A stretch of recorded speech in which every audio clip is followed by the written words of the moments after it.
The Psychological Comfort with Loss That Creates Millionaires by Wealthy Mindset Audiobooks. There's a moment that comes to everyone who builds something meaningful. Not the moment of triumph, but the darker realization that everything you've built could disappear.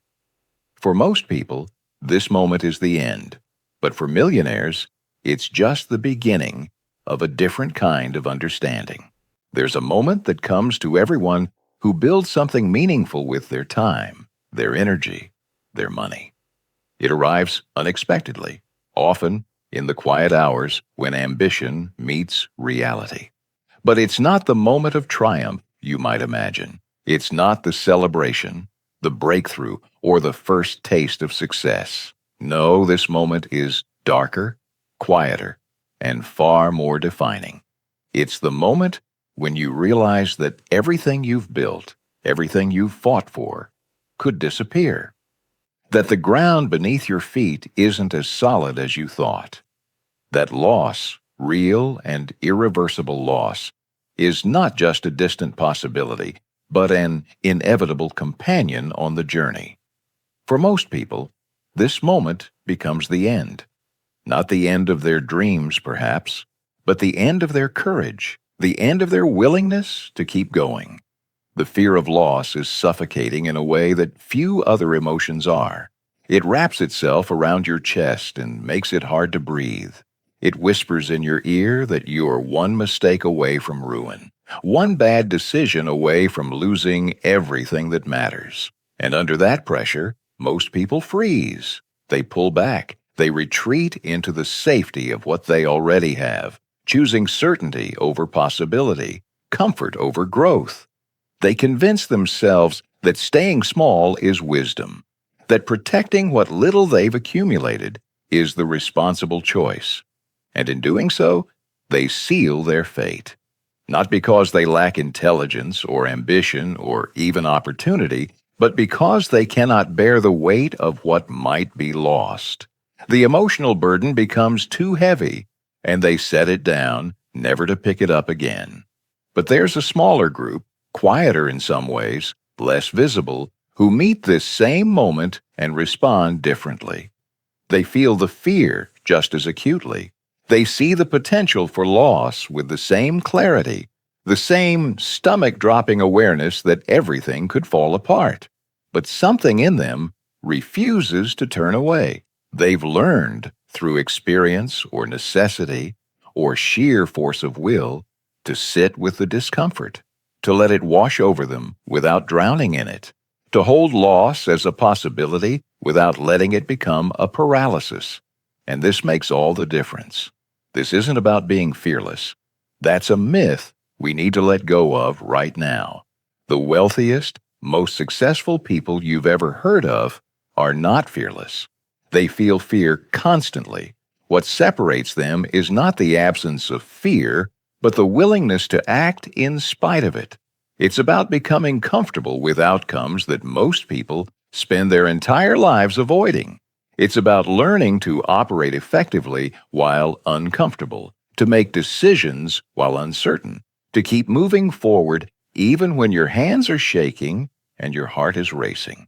And once you develop this capacity, everything changes. We tell ourselves stories about wealth, about what separates those who have it from those who don't. We talk about education, about connections, about being in the right place at the right time. We tell ourselves it's about intelligence or work ethic or some secret strategy that only the insiders know. And while those things matter, they're not the dividing line. The real difference cuts deeper than any strategy or technique. It's emotional. It lives in the body, in the gut, in the sleepless nights and quiet moments of doubt that no one else sees. Millionaires, true millionaires, the ones who've built wealth that lasts, are not people who never lose. In fact, most of them have lost more than the average person will ever risk. They're people who have learned to lose without shattering, who've developed a psychological framework, a kind of internal architecture that allows them to experience setbacks, failures, and reversals of fortune and still keep moving. Not because they're invincible or immune to pain, but because they've made peace with their own fragility. They've discovered that they can survive what they once thought would destroy them. Most people can't do this. And before we go any further, let me be clear. This is not a moral failing. It's not weakness or cowardice or lack of character. Most people simply have never learned that loss is not the same as defeat, that temporary setbacks are not evidence of permanent inadequacy, that the market, the economy, life itself doesn't care about their comfort, and that this indifference is not cruelty but neutrality.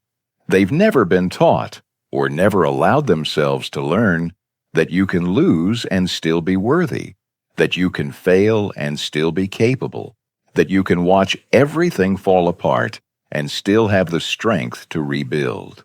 This is where our journey begins, not with strategies or techniques or financial formulas, but with something far more fundamental: the psychological relationship you have with loss itself. Because until you change that relationship, no amount of knowledge or opportunity will matter. You'll always be one setback away from giving up, one loss away from retreating into safety, one moment of discomfort away from abandoning the very thing that could change your life. There's a paradox at the heart of wealth building that most people never understand, and it's this: the people who accumulate the most are often the ones most comfortable with having less. They're the ones who can watch their investments drop 30% in a matter of weeks and feel the sting, because of course they feel it, without letting that feeling dictate their next move. They don't panic. They don't sell at the bottom. They don't abandon their strategy because the market is testing their resolve. They sit with the discomfort, and in that sitting, in that refusal to act impulsively, they separate themselves from everyone else. Most people believe that wealth comes from intelligence. They think it's about being smart enough to spot the right opportunity, educated enough to understand complex financial instruments, or savvy enough to outsmart the market. Others believe it's about work ethic, about grinding harder and longer than everyone else. And still others chalk it up to luck. Being in the right place at the right time, knowing the right people, catching the right wave. And yes, all of these things can matter. Intelligence helps. Hard work matters. Luck plays a role. But none of these is the real dividing line. The true separator, the one that determines who builds lasting wealth and who doesn't, is far more subtle and far more powerful. It's the ability to experience loss without letting it rewrite your identity or dictate your strategy. Think about the investor sitting in their home office during a market downturn. The screen glows red. Every number is moving in the wrong direction. The headlines scream panic and doom. Friends are calling, asking if they should sell, telling stories about someone they know who got out just in time. The pressure to do something, anything to make the pain stop, is overwhelming. But this investor sits still, not because they have some secret knowledge that others don't, not because they've seen the future or cracked some hidden code. They sit still because they've trained themselves over years and through experience to tolerate the discomfort of not knowing. They've learned that the urge to act during moments of fear is often the enemy of long-term success, that the markets reward patience not because patience is virtuous in some moral sense, but because patience is rare. Because most people will do whatever it takes to escape the feeling of loss, even if it means locking in that loss permanently. This is the invisible skill, the one that doesn't show up on any resume or LinkedIn profile, the one that won't earn you accolades or applause. It's the ability to feel fear and not obey it, to experience loss and not let it rewrite your sense of who you are, to stand in the middle of uncertainty and say quietly to yourself, "This is uncomfortable, but it won't kill me." It sounds simple when you put it that way, but it's not, because for most of us, loss touches something much deeper than money. When we lose money, we're not just losing dollars and cents. We're losing proof. Proof that we're smart, that we're capable, that we belong. We're losing evidence of our worthiness, our competence, our place in the world. The number in the account becomes a reflection of the number we've secretly assigned to ourselves. And when that number drops, we don't just feel poorer. We feel less than, less valuable, less worthy, less deserving of good things. The loss becomes personal in a way that has nothing to do with actual financial reality. The millionaire, somehow, has severed this connection. And this is crucial to understand. For them, the account balance is just information. It's a data point, a measurement, a number that rises and falls based on conditions largely beyond their control. They care about it. Of course they care, but they don't let it define them.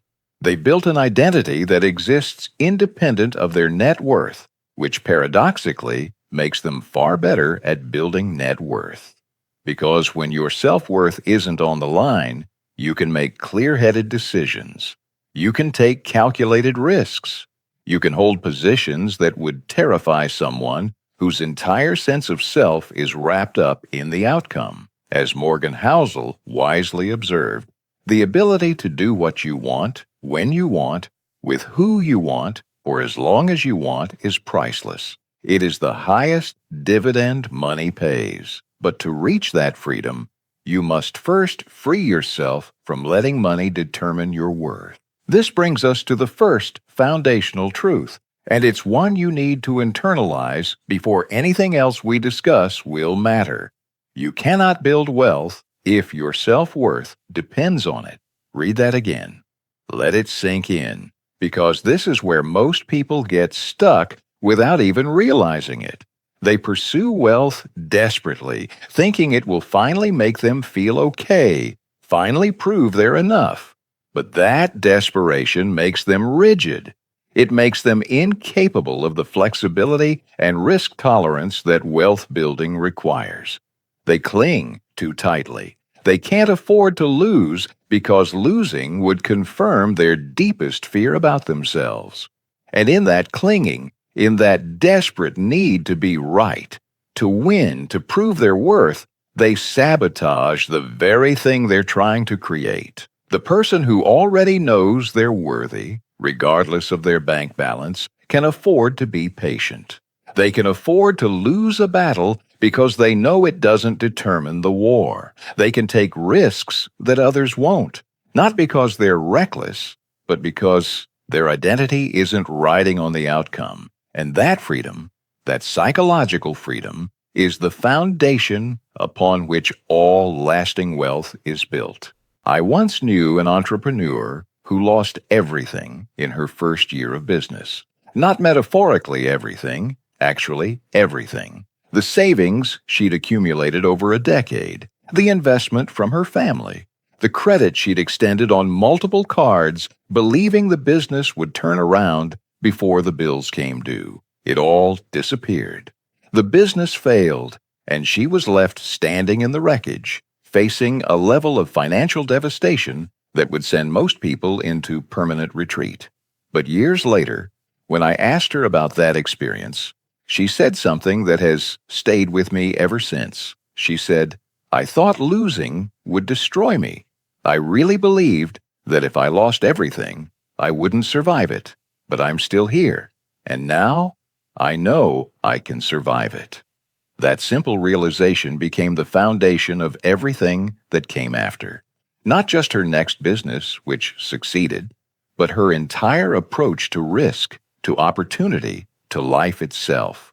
Once you know, truly know, not just intellectually but in your bones, that you can survive loss, something shifts.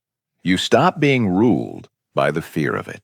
The fear is still there, but it no longer has the power to freeze you in place. You can take the next risk.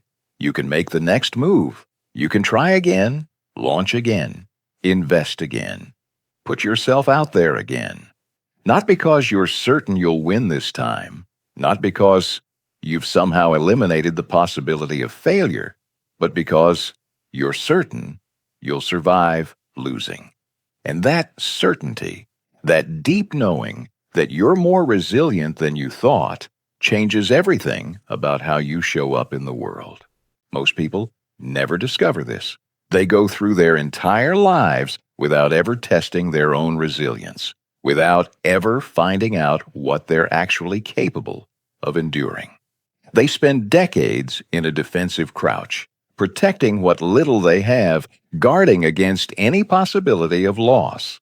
And in that crouch, in that permanent state of self-protection, they miss every opportunity that requires even the smallest degree of uncertainty. They see others taking risks and judge them as reckless. They watch people fail and use it as confirmation that staying small was the right choice. They convince themselves that their caution is wisdom, never realizing that their caution is costing them the very thing they're trying to protect, a life worth living. The millionaire, in contrast, has stood up, not because they're braver or more confident or genetically predisposed to risk-taking. They've stood up because they've already been knocked down. They've already lost, and in losing, they learned the secret that changes everything. Loss is survivable.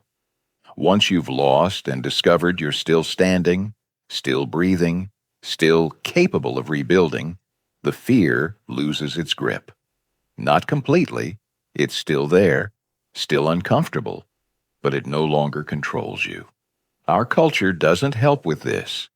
We treat financial loss as a kind of death.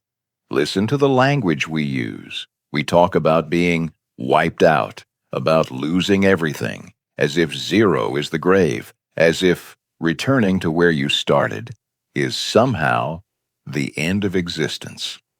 We treat bankruptcy as moral failure rather than a legal process. We see bad investments as evidence of stupidity rather than the inevitable cost of trying.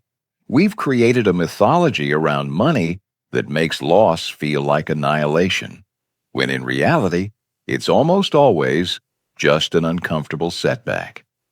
Part of this is hardwired. Our brains evolved in environments where loss often was life-threatening. For most of human history, running out of food meant death. Losing your shelter meant exposure to the elements. Being expelled from your tribe meant isolation and likely demise. So our nervous systems learned to treat loss as an emergency. When we lose money today, our bodies flood with cortisol and adrenaline. Our heart rate spikes. Our thinking narrows. Every internal alarm screams, "Fix this now or die." It's an ancient survival mechanism kicking in, trying to protect us from a threat that no longer exists in the same way. Because here's the thing, we're not living in that world anymore. A bad financial quarter doesn't mean starvation. A market downturn doesn't mean death from exposure. Even significant financial loss rarely threatens actual survival in the modern developed world. The stakes, objectively, are lower. But our nervous systems don't know that. They respond with the same intensity whether we're facing actual death or simply an uncomfortable reduction in our net worth. And if we don't learn to recognize this, if we can't distinguish between the alarm and the actual threat, we'll spend our lives responding to false emergencies. Napoleon Hill understood this when he wrote, "The starting point of all achievement is desire, but the finishing point is that persistence which refuses to recognize defeat." The refusal to recognize defeat doesn't mean denying reality. It means refusing to let temporary setbacks rewrite your fundamental understanding of what's possible. This brings us to the second foundational truth. The body's response to loss is designed for survival, not wealth building. That physiological reaction, the racing heart, the flood of stress hormones, the overwhelming urge to do something, anything, to make the discomfort stop, is trying to save your life. But building wealth requires a different set of responses. It requires patience when your body is screaming for action. It requires stillness when every instinct is urging you to flee. It requires the ability to distinguish between actual danger and perceived discomfort. Learning to interpret your own fear correctly is perhaps the most important skill in wealth building. You have to be able to feel the fear, acknowledge it, and then ask yourself, is this actual danger or is this just discomfort? Will this decision truly threaten my survival or will it just threaten my comfort? Most of the time, far more often than we'd like to admit, it's the latter. The thing we're afraid of won't kill us. It will just make us uncomfortable. And once you can make that distinction clearly, once you can separate the alarm from the actual threat, you gain access to opportunities that terrified people will never see. Most people's sense of self is contingent. It depends on success, on approval, on the visible markers of achievement that society has taught them to chase. They need the promotion, the nice car, the impressive title, the right neighborhood, the followers on social media. They need these things not just because they want them, but because, without them, they genuinely don't know who they are. Their identity is built on a foundation of external validation, which means it's constantly at risk. Every day becomes a test they have to pass to prove they're worthy, to confirm they matter, to justify their existence. It's exhausting, and more importantly, it's fragile. When loss comes to these people, and it always comes eventually, it doesn't just take their money or their status. It takes something far more fundamental. It takes their sense of self. They're not just poorer after a financial setback. In their own eyes, they're nobody. The thing they were using to prove their worth is gone, and without it, they crumble. I've watched this happen countless times. A successful executive loses their job and doesn't know how to introduce themselves at parties anymore. An entrepreneur's business fails, and they can't look their friends in the eye.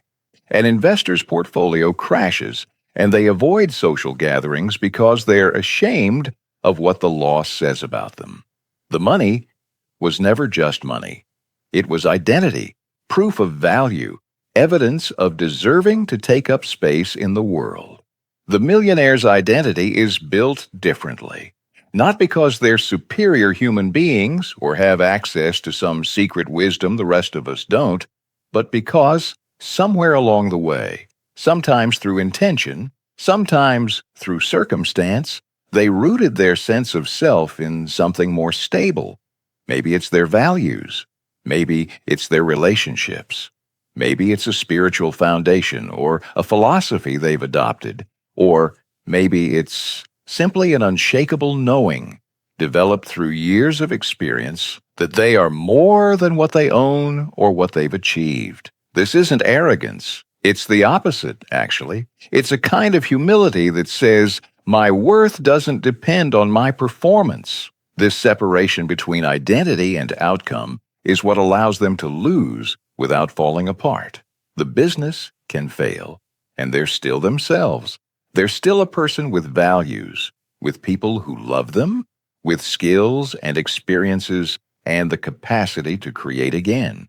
The investment can tank, and they're still whole. Their worth as a human being wasn't tied to whether that stock went up or down. The empire can crumble, and sometimes it does.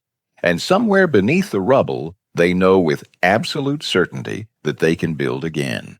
Because building is something they do, not something they are. This leads us to the third fundamental truth, and it's one that feels almost unfair. Wealth flows most easily to those who need it least for their sense of self.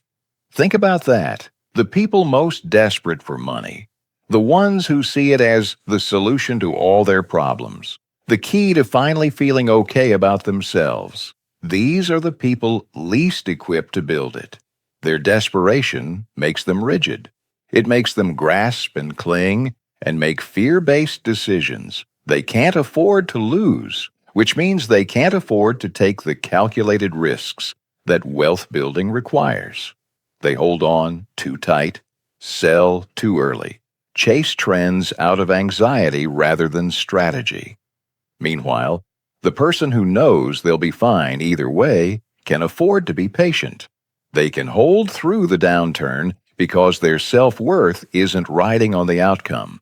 They can take a risk on a new venture because failure won't destroy them. They can walk away from a bad deal because they don't need this particular opportunity to prove they're smart or capable or deserving.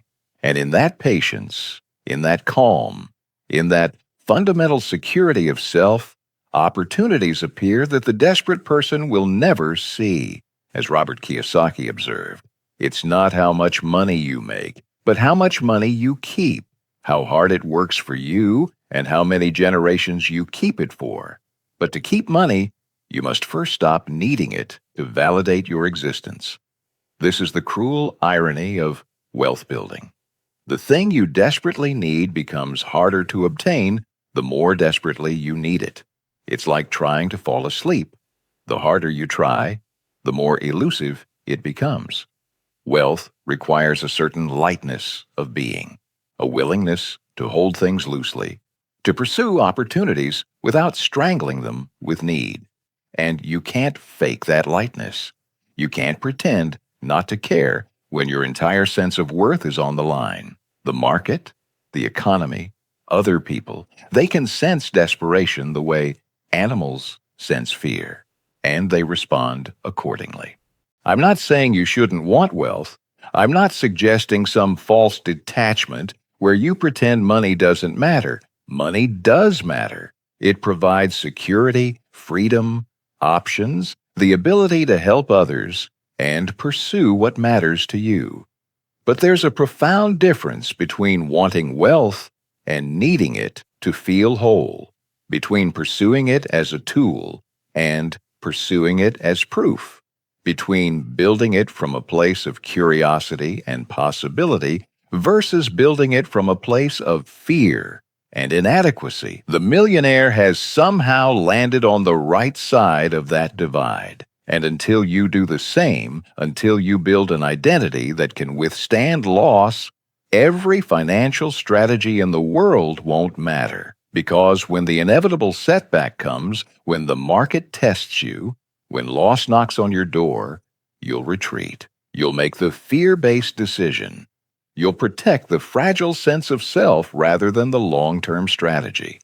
And in doing so, you'll confirm the very inadequacy you were trying to disprove. Let me be clear about something before we go any further. This isn't about being cold or detached. The millionaire feels loss deeply when their investment drops, when their business struggles, when their carefully laid plans fall apart. They feel it in their chest, in their stomach, in the sleepless hours before dawn. The difference, the crucial difference that separates them from everyone else, is that they don't let the feeling make their decisions for them. They've learned to create space between the emotion and the action, to feel fully without reacting reflexively. And this distinction, subtle as it sounds, changes everything. Think about a poker player sitting at the table. They've just lost a big hand. Maybe they played it perfectly, and variance simply went against them. That's the nature of probability. Or maybe they made a small mistake that cost them dearly. Either way, the chips are gone, and there's that familiar sting of loss. At this moment, two paths emerge. The amateur player lets that loss rewrite their entire strategy. They feel embarrassed, angry, desperate to win it back immediately. They start making bigger bets, taking unnecessary risks, abandoning the disciplined approach that had been working. They're playing emotionally now, chasing the loss. and emotional play is losing play. Meanwhile, the professional player feels exactly the same sting. Their heart rate climbs. Their palms might sweat, but they take a breath. They remind themselves that one hand doesn't invalidate the strategy. That loss is part of the game. That over enough hands, over enough time, good decisions compound and bad luck averages out. They keep playing their game, steady and patient, even while uncomfortable. This is the essence of psychological comfort with loss. It's not the absence of emotion that would make you a robot, not a successful person. It's the refusal to let emotion dictate strategy. And this principle applies far beyond poker. It applies to investing, where the ability to hold positions during downturns separates the wealthy from the perpetually struggling. It applies to entrepreneurship, where the capacity to keep pitching after rejection determines who builds something and who gives up. It applies to any arena where uncertainty is unavoidable and outcomes are never guaranteed. The fourth fundamental truth follows naturally from this. Emotional control is the highest leverage skill in wealth building. You can have the perfect strategy. You can identify the perfect opportunity. You can have impeccable timing and thorough research and all the advantages in the world. But if you can't control your response to setbacks, if you can't manage your emotional state when things go wrong, none of it matters. You'll panic at the critical moment. You'll sell at the bottom. You'll quit 3 months before the breakthrough. You'll make the fear-based decision that undermines everything you've built. The market doesn't care about your feelings. The economy doesn't care about your comfort level. But here's what does matter. Your feelings will determine every decision you make. Every single one. When you're afraid, you make different choices than when you're calm. When you're desperate, you see different opportunities than when you're patient. When you're ashamed of a loss, you behave differently than when you can accept it as information.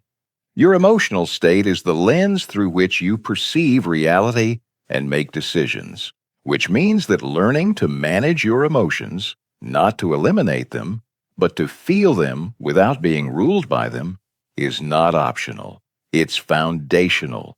It's the ground floor of the entire wealth-building enterprise. James Clear captured this beautifully when he wrote, "You do not rise to the level of your goals. You fall to the level of your systems." But I would add, you also fall to the level of your emotional regulation. Your systems are only as good as your ability to follow them when you're uncomfortable. What does this look like in practice? It's the founder who gets rejected by 20 investors and sends the pitch to investor number 21 that same week. It's the investor who watches their portfolio drop 15% and deliberately doesn't check the prices for a month, trusting the thesis more than the ticker. It's the freelancer who loses their biggest client on a Wednesday morning and spends that afternoon reaching out to new prospects instead of spiraling into panic about how they'll pay next month's rent. It's the employee who gets passed over for a promotion and channels the disappointment into finally starting that side project they've been thinking about for years. These aren't heroic acts. There are no medals given, no headlines written. They're quiet decisions, invisible to everyone except the person making them. Your friends don't see you choosing not to check your portfolio. Your family doesn't witness you sending that 21st pitch. The world doesn't applaud you for reaching out to new clients on the same day you lost one. But these moments compound. Each time you face a setback and don't let it break your stride, you're building psychological muscle. You're training your nervous system that loss is not catastrophe. You're proving to yourself that you can handle more than you thought. And over time, months, years, decades, this training creates a person who can operate in environments that would paralyze others. Who can see clearly when everyone else is clouded by fear? Who can hold steady when the ground is shaking beneath everyone else's feet. This isn't a personality trait you're born with. It's a skill you develop, one uncomfortable decision at a time, by choosing strategy over emotion, by choosing the long game over the immediate relief of escape. Over time, this kind of training creates something remarkable. It creates a person who can operate effectively in environments that would completely paralyze others. Someone who can hold investment positions while everyone around them is panic selling. Someone who can invest significant resources in themselves, time, money, energy, when the outcomes are still uncertain and there are no guarantees. Someone who can walk into a room full of doubt and rejection and still believe in what they're building.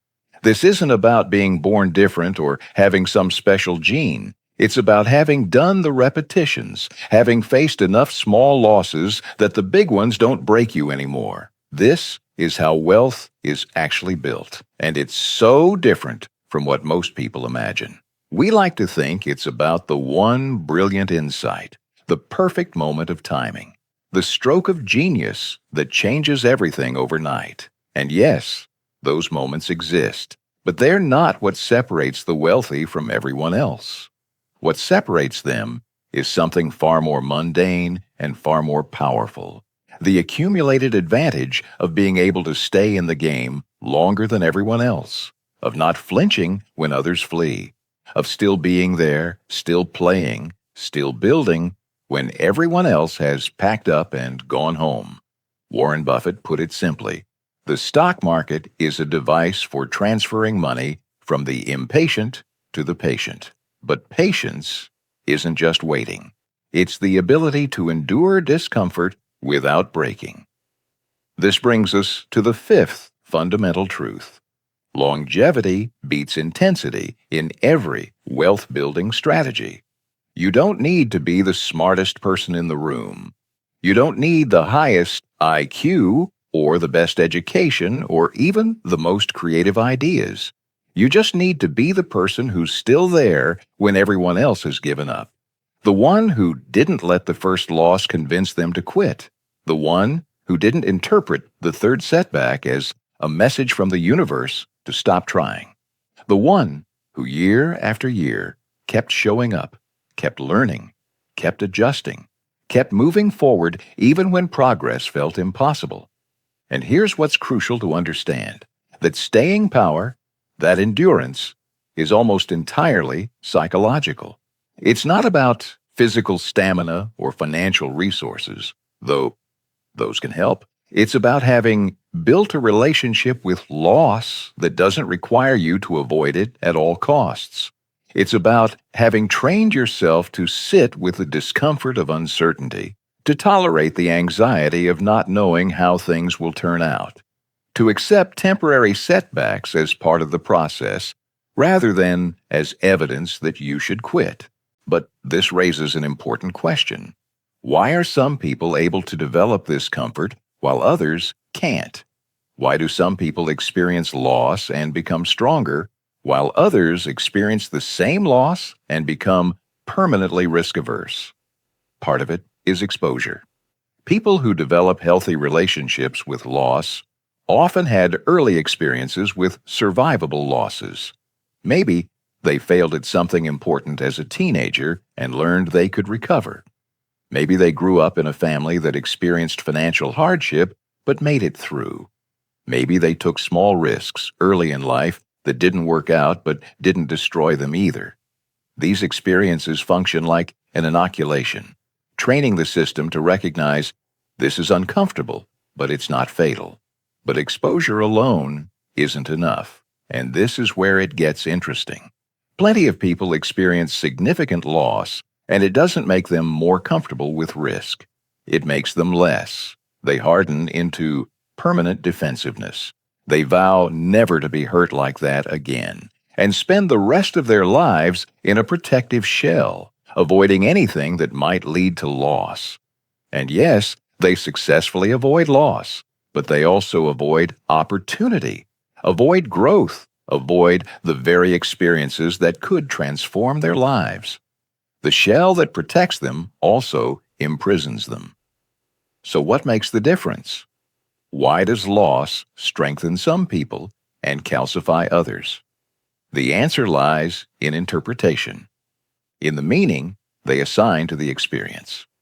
If loss means I'm a failure, it becomes toxic. It becomes something to avoid at all costs, even if it means avoiding life itself. The person internalizes the failure as an identity rather than an event. They become someone who failed, and that identity shapes every decision that follows. But if loss means this particular approach didn't work, and now I have new information, it becomes useful. It becomes feedback rather than judgment. It becomes data you can learn from, integrate, and use to make better decisions next time. The millionaire has somehow landed on this second interpretation, not because they're naturally more optimistic or positive, but because they've practiced, consciously or unconsciously, reframing loss until it became automatic. They've trained themselves to extract the lesson without internalizing the shame, to see what didn't work without concluding that they themselves are broken, to analyze the outcome without making it mean something about their fundamental worth or capability as a human being. This is delicate work, this business of interpretation.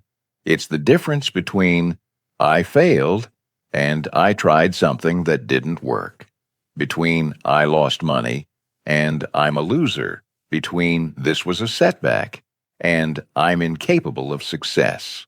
The facts might be identical, but the meaning, and therefore the impact on future behavior, is completely different. One interpretation keeps you in the game. The other takes you out. One builds resilience. The other builds walls. One creates growth. The other creates stagnation. And the choice of interpretation, while influenced by past experiences and conditioning, is ultimately just that, a choice. Not an easy choice, not an automatic one, but a choice nonetheless. You can't always control what happens to you, but you can practice controlling what you make it mean. The sixth fundamental truth builds on everything we've explored so far. The meaning you assign to loss determines whether it destroys you or develops you. And here's what makes this both challenging and hopeful. Meaning is a choice, not an easy choice, not a natural choice, not the choice your nervous system will automatically make when you're in the middle of losing something important, but a choice nonetheless. This is where your power lives, not in controlling outcomes, but in controlling interpretation, not in preventing loss, but in deciding what loss means about you, about your future, about what's possible.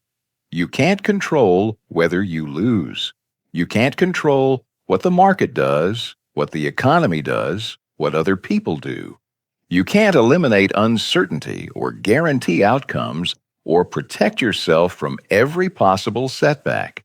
But you can control, slowly and with practice, how you interpret what happens to you.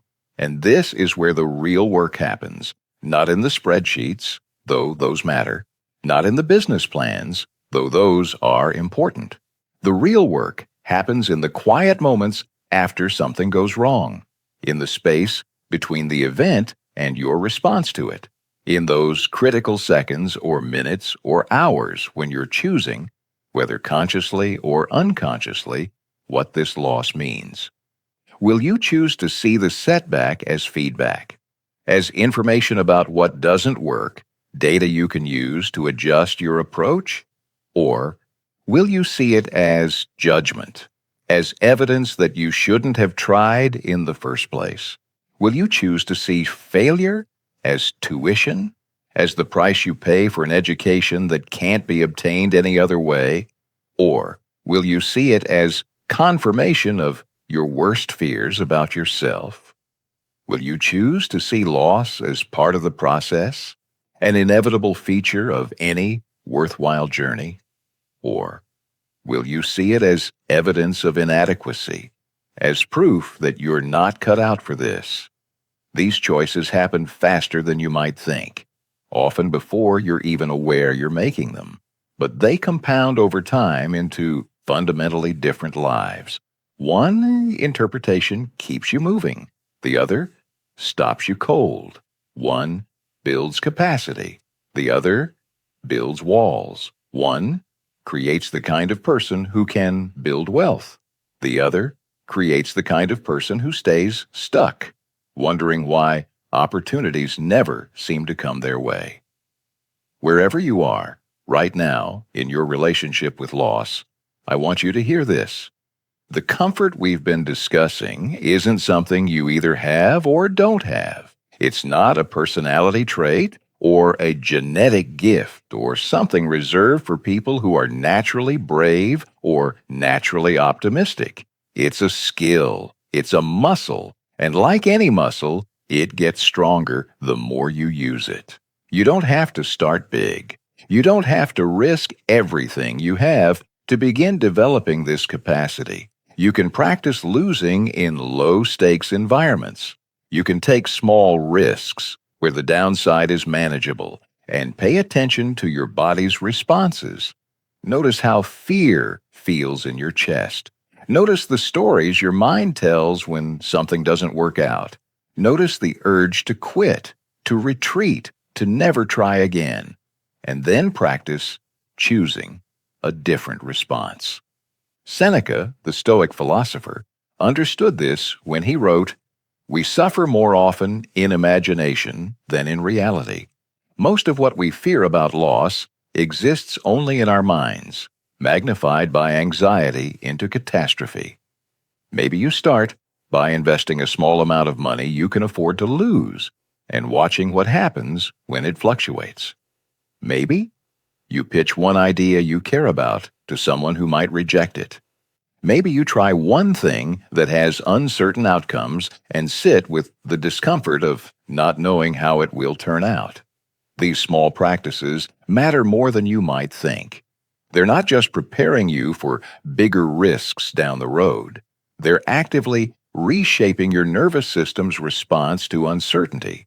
They're building the psychological infrastructure that wealth building requires. But here's what you cannot do. Wait until you feel ready. Waiting until you feel ready is just another form of avoidance, another way of letting fear make your decisions for you, because you will never feel ready. The person who builds wealth doesn't wait for certainty before acting. They don't wait for the fear to go away, or for perfect conditions, or for some magical moment when risk feels comfortable. They act while still uncertain. They move while still afraid. They invest, create, build, launch while the outcome is still unknown. And in doing so, they develop the very capacity they thought they needed to have first. This is the seventh fundamental truth, and it might be the most important one. Action in the presence of uncertainty is how you build both wealth and the capacity to handle it. You can't think your way into comfort with loss.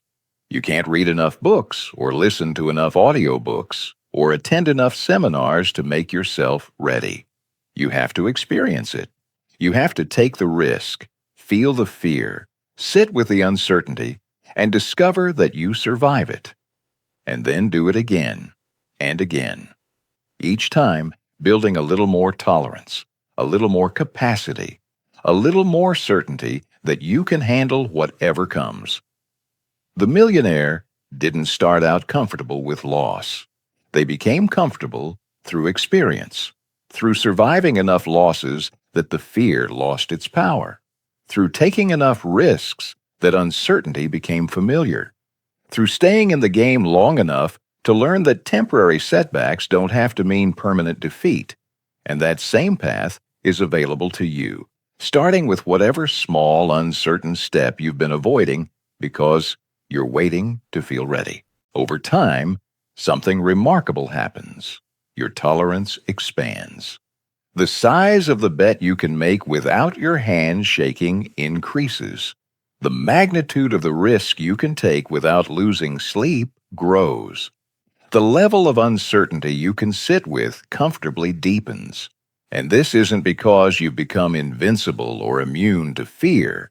It's because you've proven to yourself through lived experience that you're more resilient than you thought. You've survived losses you once believed would destroy you. You've recovered from setbacks you were certain would be permanent. You've rebuilt after failures that felt like endings. And each time, you've gathered evidence, not theoretical, not abstract, but concrete, lived evidence, that you can handle more than you give yourself credit for. The path to this expanded capacity isn't a straight line. It's not a smooth progression from weakness to strength, from fear to confidence. It's messy. It's winding. It's full of setbacks that feel like going backward, plateaus that feel like being stuck, breakthroughs that come out of nowhere, followed by new challenges you didn't see coming. The people who build lasting wealth aren't the ones who never fell. They're not the ones who got it right every time, or made perfect decisions, or avoided failure. They're the ones who fell and got up, who failed and tried again, who lost and kept playing. They're the ones who stayed in the game long enough for the compounding to work, for the lessons to accumulate, for the resilience to build. Here's what seems counterintuitive until you really think about it. Comfort with loss actually makes you better at winning. When you're terrified of losing, when your entire sense of self is wrapped up in avoiding failure, you play defensively. You optimize for protection rather than growth. You make decisions designed to minimize downside rather than maximize upside. You say no to opportunities because you're focused on what could go wrong rather than what could go right. And yes, this defensive approach might protect you from some losses, but it also guarantees you'll miss the wins, the big ones, the transformative ones, the opportunities that could change everything, but require you to accept some degree of risk. When you've made peace with loss, when you've internalized that you can survive setbacks, your entire decision-making framework changes. You can evaluate opportunities more clearly because you're not filtering everything through the lens of fear. You can take calculated risks because you're not paralyzed by worst-case scenarios. You can be aggressive when the situation calls for it because you're not protecting a fragile sense of self that might shatter if things go wrong. You can think longer term because you're not in constant survival mode, always optimizing for immediate safety. This is why millionaires often seem to have better timing, better instincts, better luck. It's easy to look at their success and assume they know something you don't, that they have access to information or insights that ordinary people lack. But more often than not, it's not about knowing something different. It's about operating from a different psychological state. They're calm where others are panicking. They're patient where others are desperate. They're thinking clearly while everyone else is clouded by fear. And that clarity, that psychological advantage, allows them to see opportunities that others miss entirely. Dale Carnegie wisely noted, "Inaction breeds doubt and fear. Action breeds confidence and courage." Each time you act despite uncertainty, you build the very confidence you thought you needed before acting. The eighth fundamental truth follows from this. Comfort with loss is what allows you to see and seize opportunities others miss. Because fear doesn't just make you miserable, it makes you blind. It narrows your field of vision to only what's safe, what's familiar, what's guaranteed.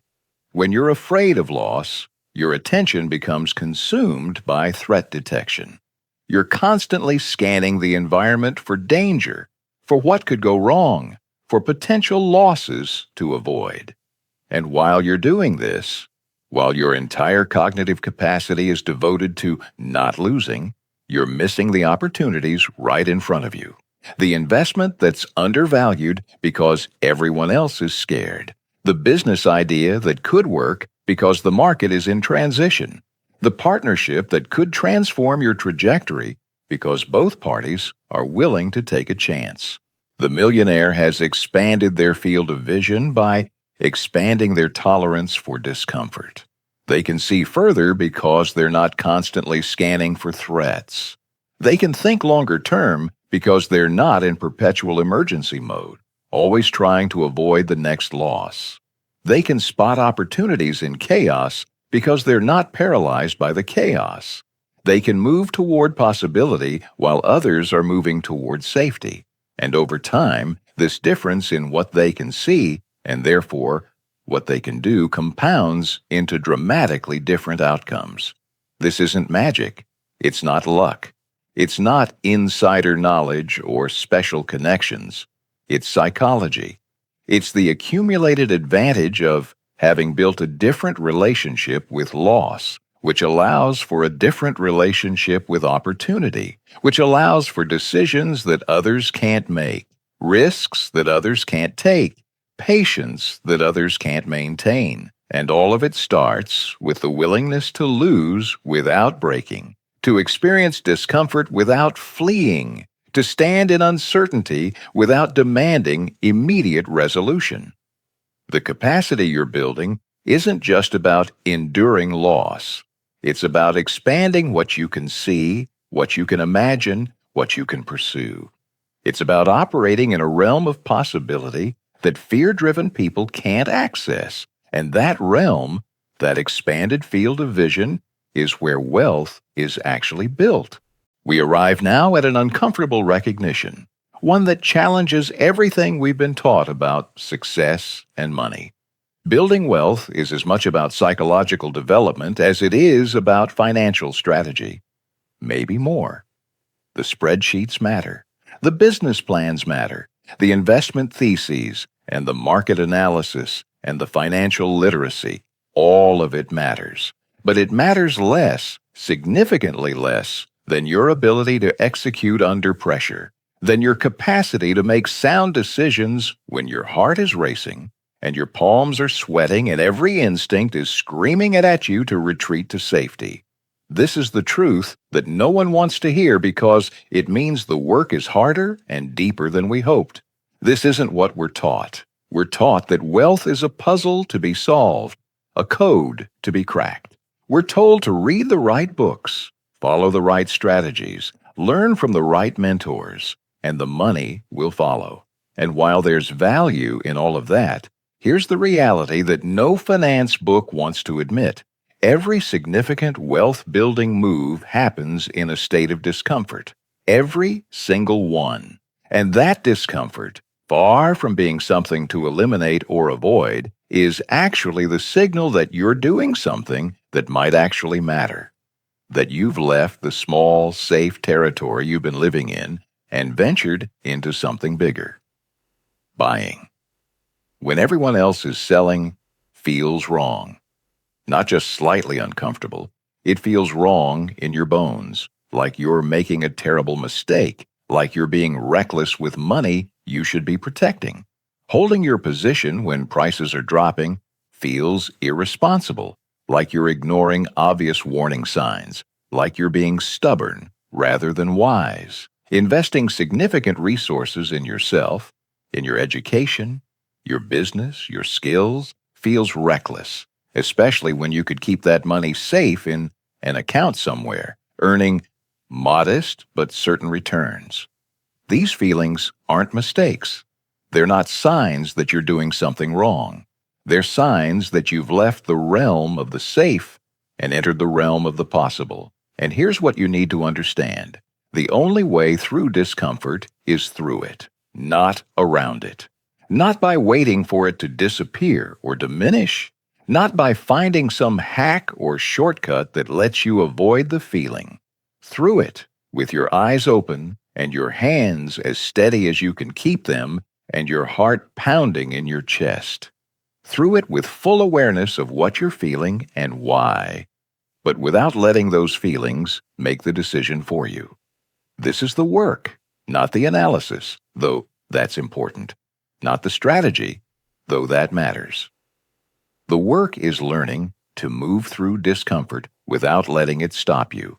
The millionaire has learned to do this, and before you assume they're just built differently, that they have some innate advantage you lack, understand this. They've learned it not because they're special, but because they've done it enough times that the pathway has become familiar. They've walked through the fire of discomfort and uncertainty and found, to their surprise and relief, that they were still themselves on the other side, still whole, still capable, still standing. The first time is terrifying. The second time is slightly less terrifying. The 10th time, you start to recognize the pattern. You start to trust that you'll make it through. And somewhere along the way, the discomfort stops being a stop sign and starts being just weather, unpleasant, but passable.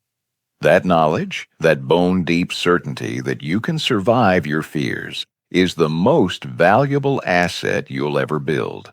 More valuable than any stock portfolio. More valuable than any real estate holdings or business equity or retirement account, because it's the asset that allows you to build all the others.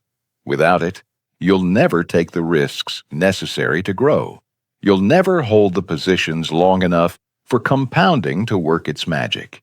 You'll never invest in the opportunities that could transform your life, because the fear of loss will always outweigh the possibility of gain. Morgan Housel captured this perfectly. Your personal experiences with money make up maybe 0.000000001% of what's happened in the world, but maybe 80% of how you think the world works. Your psychological foundation determines everything. This is the foundation beneath the foundation, the skill that makes all other skills possible, the capacity that unlocks everything else. Think about it. You could have the perfect investment strategy, but if you can't execute it during a downturn, it's worthless. You could identify the perfect business opportunity, but if you can't tolerate the uncertainty of the early stages, you'll never build it. You could have access to incredible mentorship and resources, but if you can't handle the discomfort of being a beginner, of not knowing, of potentially failing in front of others, you'll never use what's available to you. Everything, and I mean everything, in wealth building comes back to this: your ability to be uncomfortable and keep moving, to feel fear and act anyway, to experience doubt and proceed despite it, to stand in uncertainty without demanding immediate resolution. This is what separates those who build wealth from those who merely dream about it. Not intelligence, not opportunity, not even hard work, but the psychological capacity to operate effectively while uncomfortable, to execute the strategy even when every fiber of your being is urging you to play it safe. You are more capable of handling loss than you believe. I need you to hear that and let it sink in. The fear you feel when you contemplate risk, when you think about what you might lose, when you imagine things going wrong, that fear is real. I'm not dismissing it or telling you it's invalid, but the fear, as real as it is not truth. It's a prediction, an interpretation, a story your mind is telling about what might happen, and most of the time, that story is exaggerated beyond recognition. The discomfort you are avoiding, the uncertainty you are running from, the potential loss that keeps you up at night, none of it is the damage you imagine it to be. The worst-case scenario, in most cases, is survivable. Not just survivable, but something you could move through and come out the other side still intact, still you, still capable of building again. On the other side of surviving, what you fear is a version of you that's different, stronger. Yes, but that's not even the most important part. More importantly, you'll be wiser. You'll have knowledge that can only come from experience, the kind of deep knowing that no book or mentor or theory can give you. You'll be more capable of building the life and wealth you actually want because you'll have proven to yourself that you can handle the journey. You'll carry with you the understanding that loss is temporary, painful, uncomfortable, real, but temporary, while the capacity to move forward, to rebuild, to keep going, is permanent. That's what lives on the other side of the fear. Not invincibility, but resilience. Not the absence of struggle, but the certainty that you can handle struggle. And that capacity, that resilience, that strength, it lives in you too, right now. Not someday in the future when you've read more books or earned more money or figured everything out. It's waiting inside you, ready to be developed, ready to be called forth, one uncomfortable decision at a time, one small risk that makes your heart beat faster, one choice to step forward when every instinct says to step back. You don't need to wait until you're ready because you'll never feel fully ready. The readiness comes from doing the thing, not before it. The confidence comes from taking the action, not as a prerequisite for it. The real question, the one that matters more than anything else we've discussed, isn't whether you can build wealth. You can. The strategies exist. The opportunities are there. The information is available. The question is whether you're willing to build the person who can build wealth. The person who doesn't crumble at the first setback. The person who doesn't retreat at the first sign of uncertainty. The person who can look at a temporary loss and see it as information rather than identity. The person who understands, deeply and without question, that the path to having more always runs through the risk of having less. And here's what I want you to understand. That person is available to you right now, not someday, not after you've prepared more or learned more or become more. Right now, in the next decision you make, in the choice between playing it safe and stepping forward, between protecting what you have and pursuing what you want, between staying in the familiar discomfort of a life that's too small and embracing the unfamiliar discomfort of growth. That person, the one capable of building real wealth, shows up the moment you make a different choice than the one fear is telling you to make. The millionaire you've been learning about, the person who built comfort with loss and psychological resilience, they didn't start as that person. They made that choice over and over, in small moments and big ones, in decisions that terrified them and decisions that merely made them uncomfortable. They chose to step forward. They chose to try. They chose to risk. They chose to stay in the game when others quit. And through each uncomfortable moment, through each instance of choosing growth over safety, they transformed. The comfort with loss that now seems natural to them wasn't natural at all in the beginning.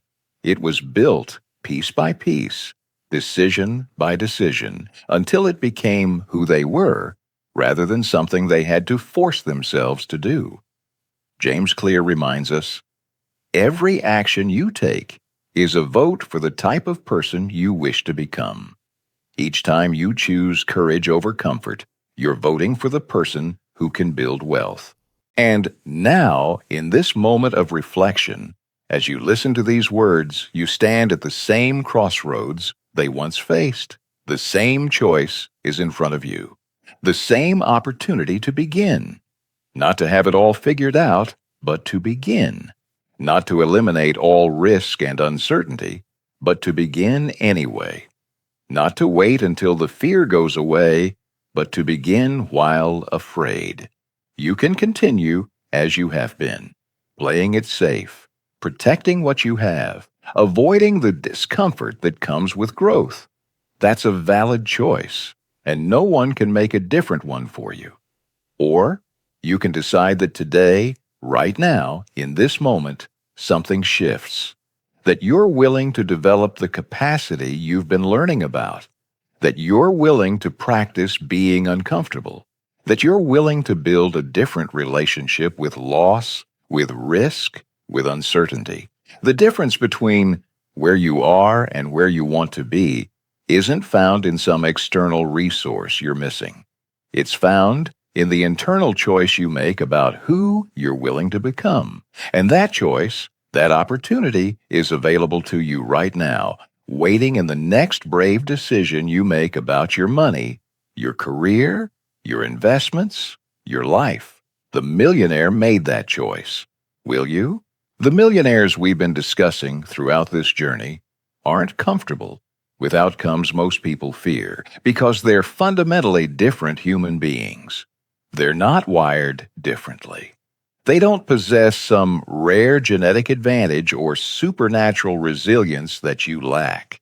They're comfortable with loss and uncertainty because they've faced those outcomes enough times to learn the most liberating truth in all of wealth building: that loss is temporary, while the capacity to move forward is permanent. They've walked through the fire that most people spend their lives avoiding, and they've discovered that on the other side, they're still standing, still breathing, still capable of creating, building, trying again. That knowledge changes everything. What appears from the outside as courage or exceptional ability, what looks like some innate gift that separates them from ordinary people, is really just the accumulated wisdom of someone who learned, slowly and often painfully, that they could survive what they thought would destroy them. It wasn't dramatic. It wasn't a single moment of transformation. It was loss after loss, risk after risk, uncomfortable decision after uncomfortable decision, each one adding another layer of evidence that they were more resilient than they believed. Each setback that didn't break them became proof that the next one probably wouldn't either. Over time, this evidence accumulated into certainty, and that certainty became the foundation for everything they built. This is the great secret hidden in plain sight, the truth that's been in front of us all along. Wealth building is not primarily a financial game, but a psychological one. Your relationship with discomfort determines everything. Not your IQ, not your education, not where you were born, or who your parents were, or what opportunities you stumbled into. Those things can help, certainly. But the determining factor, the one that separates those who build lasting wealth from those who merely fantasize about it, is how you relate to uncertainty, to risk, to the possibility of loss. Can you sit with it? Can you act despite it? Can you maintain your strategy when every feeling in your body is urging you to abandon it? The wealthiest among us have simply become fluent in a language most people never learn. It's the language of sitting with uncertainty without demanding immediate resolution. The language of acting without guarantees, of making moves when the outcome is unknown and unknowable. The language of losing without breaking, of experiencing setbacks without letting them rewrite your identity or your strategy. This language isn't taught in schools. It's not in any textbook. You learn it by living it, by choosing repeatedly to operate in discomfort until discomfort becomes familiar territory rather than foreign land. Every setback they survived didn't weaken them. It deepened their capacity. Every loss they endured didn't diminish them. It expanded their tolerance. Think about what that means. The things that would break most people made them stronger. The experiences that would convince most people to quit became education for them. Over time, through this process of enduring and learning and integrating, they became people who could hold possibilities that others couldn't even imagine. They could envision opportunities where others saw only risk. They could remain patient where others panicked. They could think in decades while others could barely think past next quarter, all because they'd built the psychological infrastructure to support that kind of vision. Napoleon Hill said it best: strength and growth come only through continuous effort and struggle. The millionaire's comfort with loss wasn't granted. It was earned through exactly this kind of continuous effort. The path, when you strip away all the complexity, is actually quite simple. Not easy, but simple. Face loss. Survive it. Learn from it. Discover that you're still standing. Still you, still capable. Then do it again, and again, and again. Each time, the fear loses a little of its power. Each time, your capacity expands a little further. Each time, you gather more evidence that you can handle whatever comes. Until one day, you wake up and realize you're operating in a realm you once thought impossible, making decisions you once would have been too afraid to make, holding positions you once would have abandoned at the first sign of trouble, building something you once would have thought was only for other people, for those special few who had something you didn't. Your turn has already begun. It didn't begin when you started listening to this audiobook. It began the moment you started questioning your relationship with fear, with loss, with uncertainty.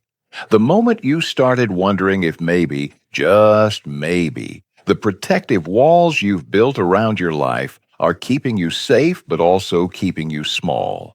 The moment you started considering that the life you want, the wealth you want, the freedom you want, might require you to become comfortable with outcomes you've been avoiding. That was the beginning. Everything from here is continuation, is practice, is the slow, steady building of capacity through choosing growth over safety, possibility over protection, one uncomfortable decision at a time. The millionaire's secret isn't a secret at all, it's just a choice, made over and over until it becomes who they are. And that same choice is available to you right now in whatever decision you're facing about your money, your career, your future. The question is simply this: will you make it? Thank you for walking this path of reflection with me, for spending this time considering a truth that might be uncomfortable but is ultimately liberating. That the barrier between you and the wealth you seek might not be knowledge or opportunity or even luck. It might simply be your willingness to be uncomfortable, your willingness to sit with uncertainty, to act without guarantees, to risk loss in pursuit of something greater.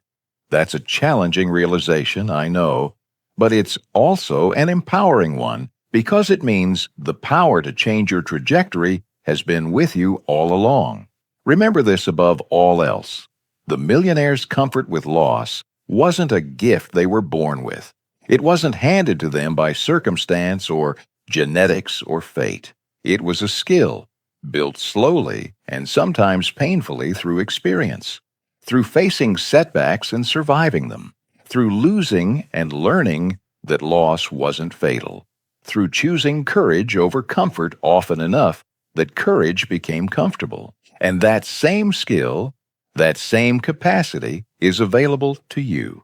It's waiting in your next brave decision, in the choice you've been avoiding because it scares you, in the risk you've been talking yourself out of, in the uncomfortable step forward that your gut knows you need to take. May you find the courage to lose without losing yourself. May you find the wisdom to stand back up again and again, no matter how many times you fall. And may you find the peace that comes from knowing, deep in your bones, that you are stronger than your fears, more resilient than you believe, and more capable than you've allowed yourself to imagine. The journey continues now, beyond these words, in the silence of your own reflection, in the choices that only you can make. Go forward with courage. The wealth you seek is waiting on the other side of your comfort zone.